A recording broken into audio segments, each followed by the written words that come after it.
pessoal! Vamos iniciar mais uma aula. Hoje iremos dar continuidade ao conteúdo de geografia. O capítulo foi o relevo e os rios nas paisagens do município. Vocês já estudaram o que são os relevos, os tipos de relevo, paisagens de municípios que apresentam relevos diferentes, como que as paisagens rurais se tornam diferentes umas das outras através do relevo. Viram também como os elementos naturais transformam o relevo e como que o ser humano transforma o relevo. E depois de realizar as primeiras atividades sobre esse conteúdo, vocês também fizeram uma pesquisa sobre as ações humanas realizadas após deslizamentos de terra, ações humanitárias. Então, agora vamos dar prosseguimento ao nosso conteúdo, falando sobre os rios nas paisagens do município. Cada rio apresenta uma característica diferente, por causa das formas de relevo dos lugares por onde passa e da quantidade de água que ele possui.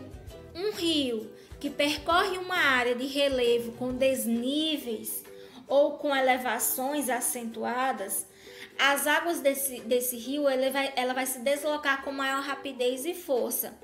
Nesses lugares é comum encontrar cachoeiras ou corredeiras em seu trajeto.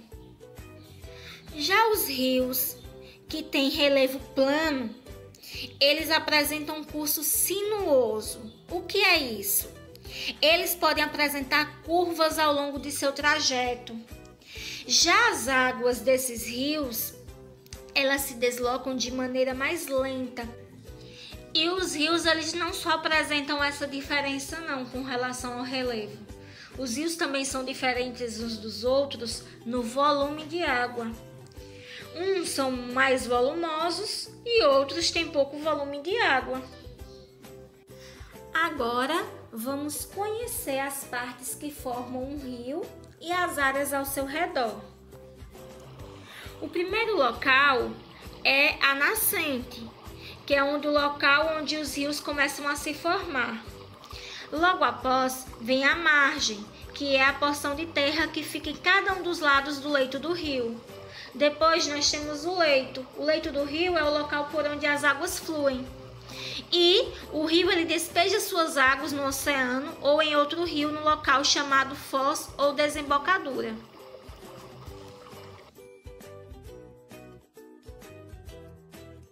Cuidar das nascentes é fundamental para a preservação das matas ciliares e o entorno das bacias hidrográficas. Conserva o solo, garante a infiltração e o armazenamento de água. A mata ciliar contribui com a quantidade e qualidade de água disponível, retém os sedimentos, os nutrientes carregados pelas chuvas e parte dos poluentes químicos, evitando a contaminação das águas. É preciso parar a sua ocupação, pois sem a mata ciliar, os deslizamentos e a poluição vão aumentar. Além disso, as margens dos rios atuam como corredores ecológicos, ligando fragmentos florestais próximos, servindo de passagem aos animais, fornecendo abrigo, alimentação, permitindo sua reprodução e garantindo recursos.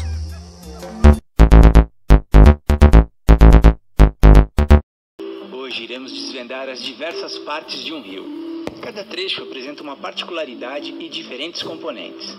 Aqui no alto desta montanha é onde tudo começa. Esta é a origem deste rio.